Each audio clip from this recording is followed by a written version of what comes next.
Tinawagan niya yung dalawang telephone number ng dalawang pamangkin ko. Nagulat yung mga pamangkin ko kung paano nalaman ng isang hindi nila kakilala yung number nila.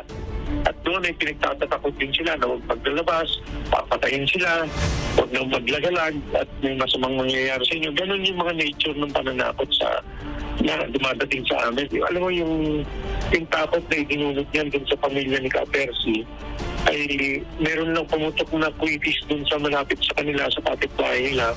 Kaya tumatawag po sa akin at tumihingi na ng tulong. Hindi na nga po nakakalabas kami pare-pareho, hindi na kami namumuhay ng normal. Nakakalabas po kami kung may sasama sa amin. Pero iyandat para na kaming mga nakakulong lang sa aming mga tahanan.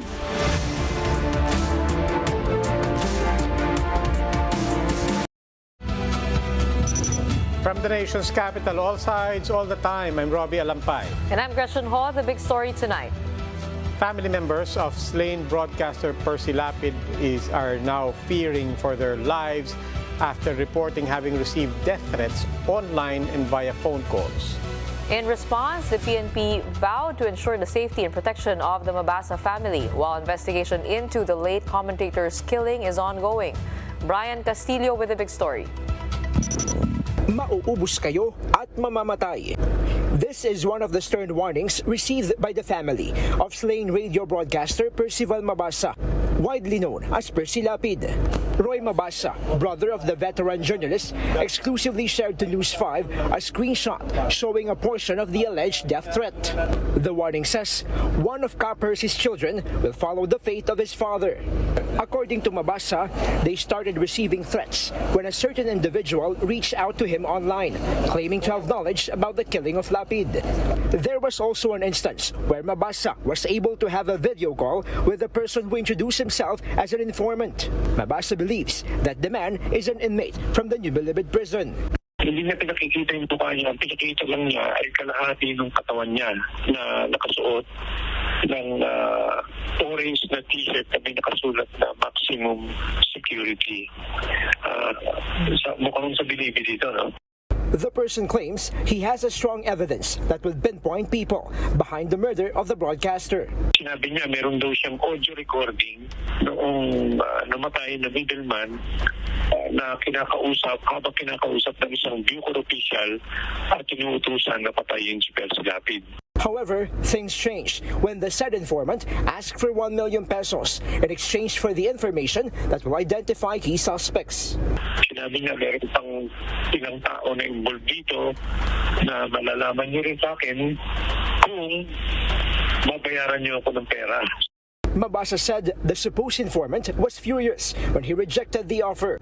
Mabasa then blocked the man on Facebook to avoid further conversations. However, the persistence of the informant went on until things began to heat up and pledges became threats.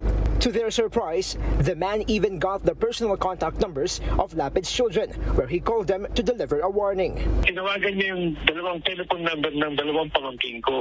At doon ay pinagtatatakot din sila na huwag maglalabas, papatayin sila, huwag nang maglagalag at may masamang mangyayari sa inyo.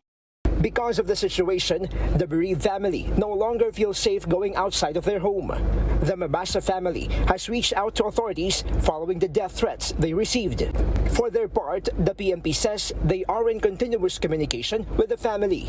They also guarantee to provide security if needed. The PNP will be willing to provide and secure po any member po ng family ni Ginong Percy Mabasa para maiwasan na po natin yung nangyari po na kahalin tulad ni Ginong Percy Mabasa, sir. Meanwhile, the PNP Anti-Cybercrime Group will begin to trace social media accounts used to send threats to Percy Lapid's kin. For News 5, Brian Castillo, we are One News. Meanwhile, the body of the alleged middleman in the killing of Percy Lapid will undergo a second autopsy.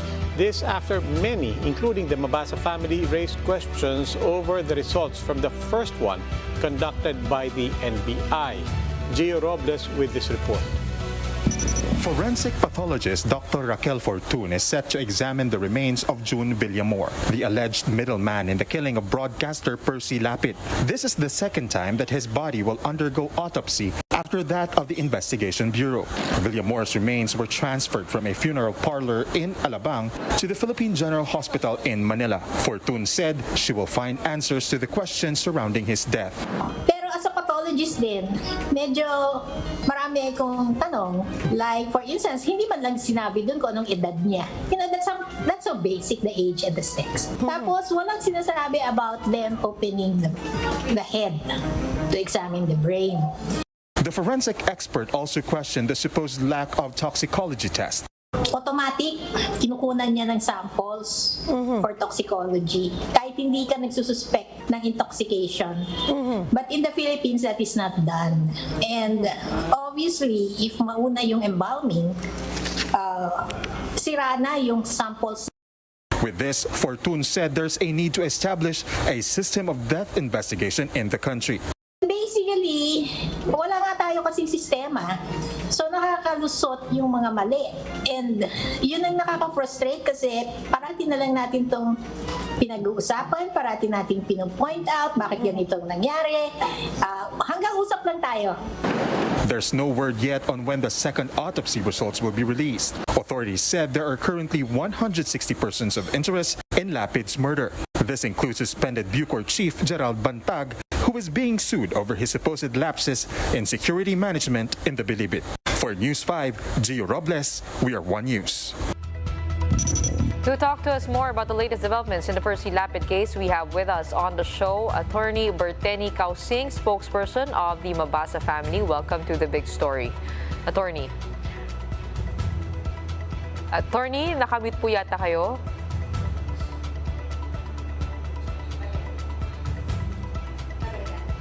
Attorney, can you hear us? Right, we'll get back to Attorney Berteni Kausing later on in the program. Meanwhile, after the break, we'll be speaking with infectious disease expert Dr. Jean Solante about the Marcos administration's pending move to allow mask wearing indoors. That and more when the big story returns. Keep it here on One News. All sides, all the time.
Work in a wealthy financial hub, but can't afford to live near the city center.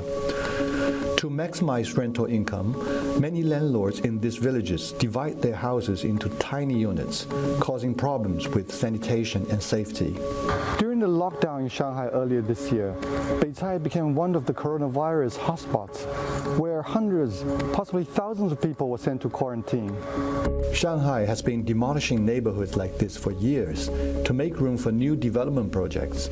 But now, migrants are facing renewed threats of eviction because the potential for COVID outbreaks is driving authorities to speed up the process.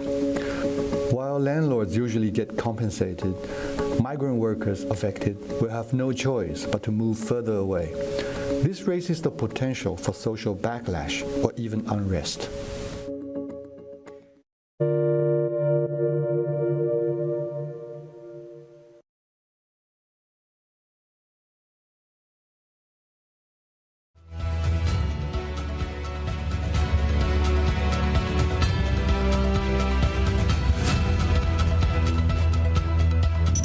You're watching the big story here on One News. Let's circle back to our top story. Family members of slain broadcaster Percy Lapid are now fearing for their lives after receiving death threats. To talk to us more about these latest developments, we have with us on the show Attorney Berteni Kausing, spokesperson for the Mabasa family. He's joining us over the line. Welcome to the big story, Attorney Kausing. Thank you for having me, and good evening to all, including the listeners. Attorney, I wanted to start with the re-autopsy. What do we hope to discover from this exercise? We really hope to discover whether there is that poison that was administered to the body of the first middleman, named as Crisanto Paliana Villamor or June Villamor y Luba. Okay.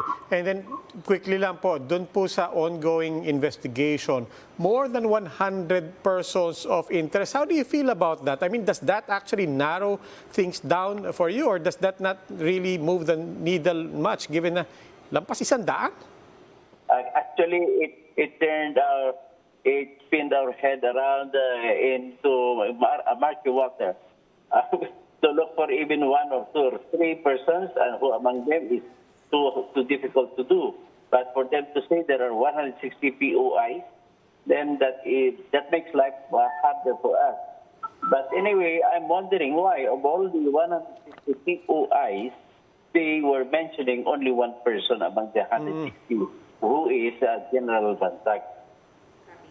All right, let's go back to what we discussed earlier this morning. You mentioned that certain pieces of information were being given to your camp, particularly by the sister of Villamor, alias Marisa. Sabi niyo po kanina, 100,000 pesos po yung inaalok.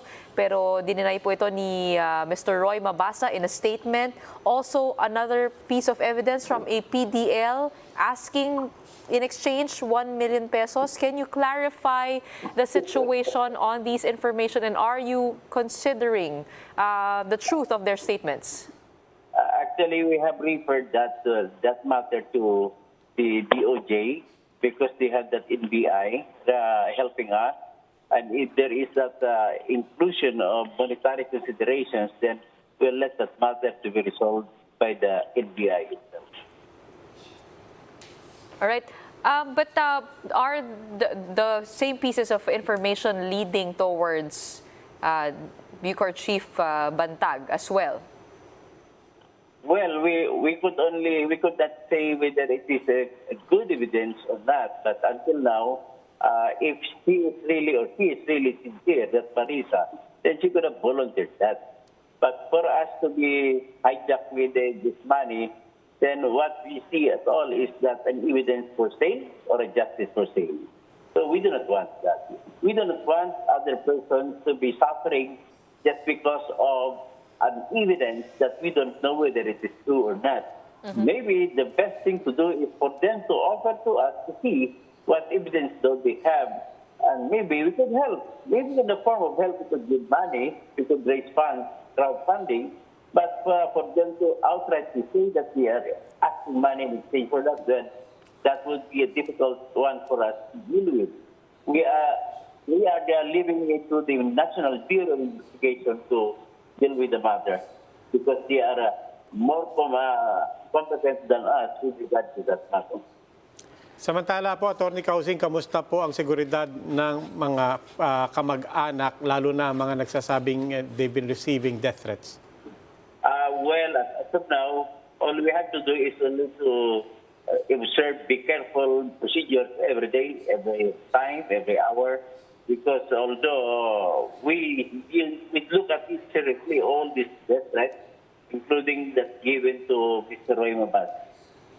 The PNP at one point declared the case solved. What do you make of this statement? They say that the current parameters or the things that have unfolded in the past days lead towards the case being solved. What do you make out of that? The family is actually reacting on that with great sadness, because everybody knows that there is such a thing as mastermind, and yet we are still having in our hands only the gunman who surrendered, and he said something else, other people, and yet those people that he mentioned were not even arrested. Only him who is now in the custody of the law. She mentioned at least three persons, the brothers Israel and Edmond Di Basculangan, and then that certain Orly or Orlando. We haven't yet secured those guys, and yet there are other problems who are considered as 160 POIs. So we are actually being confused now. But anyway, we are hopeful that something good will come to us in the week's time. Okay, Atty. Causing, maraming salamat po. Berteni Causing is spokesperson for the Mabasa family. Meanwhile, President Bongbong Marcos is set to issue an executive order on the voluntary use of face masks indoors. This was confirmed by Tourism Secretary Cristina Frasco. But Frasco said face masks will still be mandatory in public transport and medical facilities. Senior citizens, persons with comorbidities, and unvaccinated individuals are also encouraged to keep their masks on. Frasco adds that other health protocols like pre-departure RT-PCR testing will also be removed for vaccinated individuals. But unvaccinated people will only be allowed entry to the Philippines after presenting a negative antigen test taken 24 hours before departure or upon arrival. The direction of the Marcos administration is to lift the remainder of travel restrictions into the Philippines, and that includes easing of our mask mandates to allow our country to be at par with our ASEAN neighbors who have long liberalized their mask mandates. Here to share insights about the voluntary use of face masks indoors, infectious disease expert Dr. Ronjin Solante. Good evening, Dr. Solante. Welcome once again to The Big Story. Hi, good evening, Robbie, and good evening, Gretchen.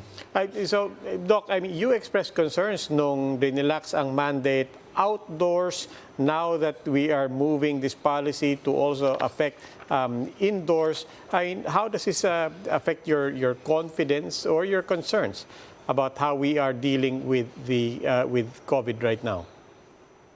Yes, if we look at the optics, it might not be it might be too early to lift the mask mandate indoor. Although the order here is optional, so that means that we still have the freedom to take our masks on, especially if we are not confident that we have the infection and we are in the vulnerable population. But looking at so many weeks now with this COVID-19, and we know that the healthcare utilization is still maintained at a very low rate, and we need to move on and focus on other infectious diseases. I think this is one step that more or less making us realize that at this point in time, we are now in a better situation compared 2 years ago, and lifting and making the mask optional, particularly in a population where the risk of severe infection will be high, then we need to remind them that masking indoor will still be very important. And again, this is not also to make mention that we are at the end of the pandemic. We are still in the pandemic But we are in the phase of the pandemic wherein cases are more manageable, less death, and less rate of the hospitalization. Sir, given the movement of the XBC and the XBB variants, we have cases rising in different provinces. In NCR, the positivity rate is declining. Do you agree with the easing of restrictions for inbound travelers? Yes, Gretchen. I think it's not about benchmarking our situation with other countries. It's about the reality that we can now manage this particular situation, and easing the testing, particularly those who are fully vaccinated and boosted. Then this is one way of motivating people to get the vaccine. Otherwise, without the vaccine, they need to be tested. So that in place alone is not only putting more confidence on our ability to handle the situation, but also, more importantly, putting more premium on getting the vaccine. Dr. Solante, it wasn't a formal announcement yet, and it was basically mentioned by Tourism Secretary Frasco.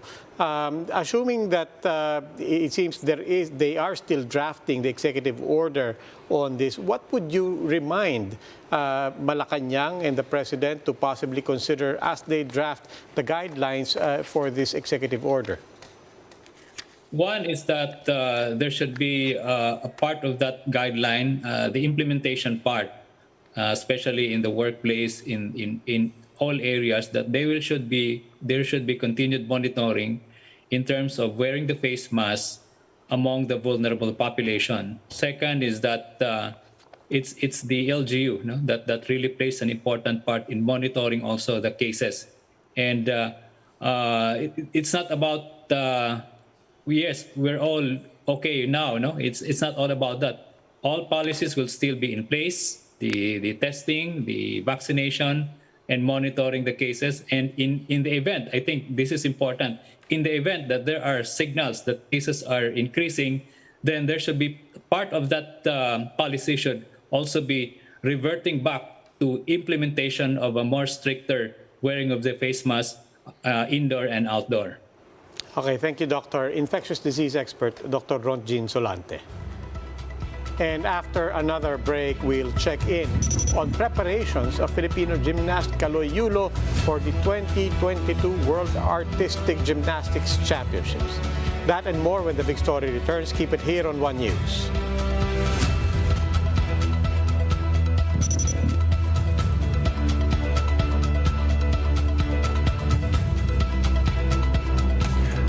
Is another way through which participants in a blockchain network reach the consensus that's needed to approve transactions.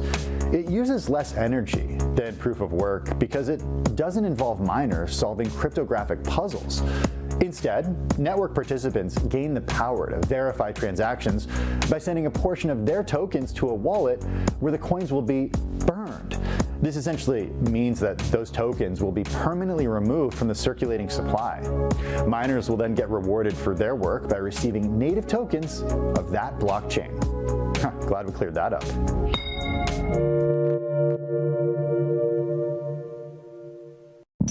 Turns out investors like regulation, at least in one corner of the financial markets. Bloomberg polled a group of professional and retail traders on all things crypto, and some 60% of respondents said they would be more likely to invest in the space thanks to increased government crackdowns. In recent months, financial watchdogs have held investigations into Three Arrows Capital and Celsius Network, both of which filed for bankruptcy, as well as the creators of the Bored Ape collection of NFTs.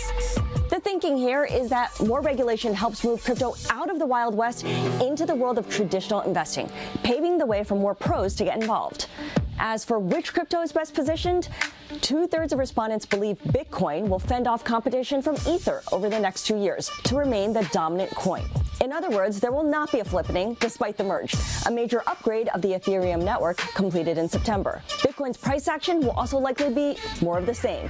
Most investors expect it to end the year somewhere between $17,600 to $25,000, roughly the same range it's been stuck in since June. It might be a crypto winter, but the outlook is still as divided as ever. The most popular word investors use to describe the asset? They are decentralized Ponzi schemes. Followed by future. Google is getting into chips. The crunchy kind that you can actually eat. You can probably tell from the package that they're only available in Japan. And here, they're part of the marketing push for the latest Pixel 7 phones from the internet giant, designed to remind us that Google also makes the other kind of chips, the ones made out of silicon. The Pixel has Google's own Tensor G2 chip, the company's most advanced AI-powered cameras, and its litany of internet services from Google Maps and Photos to YouTube and Chrome. It's hard to imagine Apple resorting to the potato chip ploy, but that's because people already know and love the iPhone, whereas Google is running ads in the US saying, "Did you know Google makes a phone?" It says something about both the ongoing failure of Google's Pixel phones to sell in big numbers.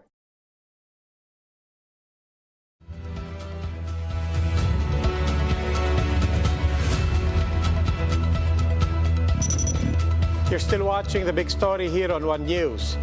The Manila North Cemetery has begun preparations for this year's Undas as heavy crowds are expected to visit the cemetery amid easing of restrictions. Mobile journalist Pamela Vasquez gives us a front seat to the story. Preparations are already underway over at the Manila North Cemetery in preparations for this year's All Souls and All Saints Day. Starting Wednesday, cleaning, painting, and renovation of graves will already be prohibited. For 14-year-old Kurt, he has been cleaning tombs since early September. Sila na po yung balat. Kasi yung kita na naman namin dito yung kahit hinihingi lang naman po namin, ganyan na lang naman po. After cleaning over 20 tombs in one day, Kurt takes home about 700 pesos. Jester's group, on the other hand, made sure to maximize their time as they swept fallen leaves and dirt off the tombs. Jester says they're excited to see the influx of visitors in the cemetery.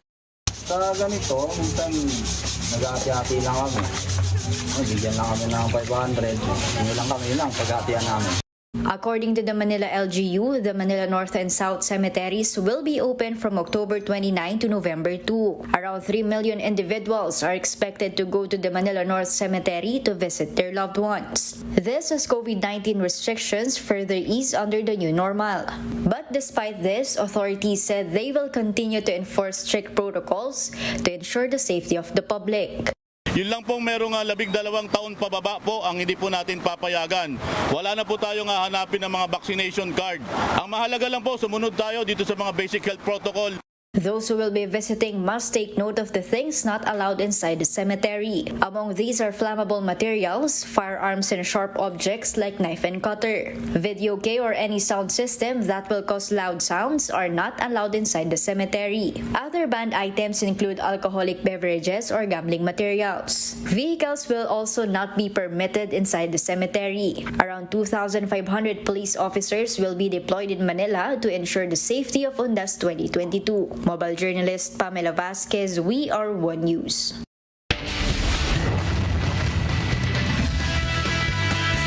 For the big story in sports, all eyes will be on Filipino gymnast Yulo as he competes in the upcoming 2022 World Artistic Gymnastics Championships in Liverpool, England. A look into his preparations in my report.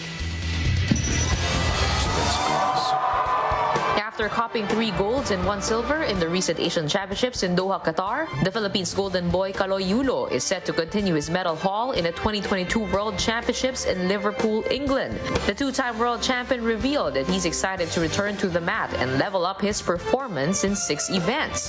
Masaya po ako na nakabalik ako. Kasi last time may injury din po. Going here naman po, ayos naman po yung preparation. Yulo, who joined last year's edition in Kitakyushu, Japan, got a gold in vault and a silver in the P-bar apparatus. He is set to defend his title in the vault apparatus. And he will be unlocking his new element called Rizek Wang 2. Parang Dragolesco din po siya pero hindi po siya top position. Naka-pipe position po siya. Mas kailangan ng power and rotation po. Tsaka parang hindi po siya katawan sa katawan. Parang labanan po ng puso. Kaloy also upgraded his P-bar difficulty and his floor exercise routine. After After missing the podium in 2021 Worlds, Kaloy is determined to redeem himself and deliver a perfect performance. Ngayon po, detalye ko po siyang pinapractice. Every galaw po, tsaka yung pag-land po. Talaga, pinapahalagaan ko po siya sa bawat practice po. But this year's World Championships will be a tougher road for Kaloy, as the 22-year-old will be facing formidable competition from the likes of Olympic all-around champion Daiki Hashimoto of Japan and Olympic champion and his rival on the floor, Artem Dolgopiat of Israel. Despite the tough field, Yulo says he's prepared and ready to raise the Pinoy flag again on the world stage. Siyempre, yung makomplete ko po yung mga gagawin ko, especially yung mga bago pong elements. Siyempre, yung makaget po ng medal po, yung isa sa mga malaking nagmamotivate po sa akin.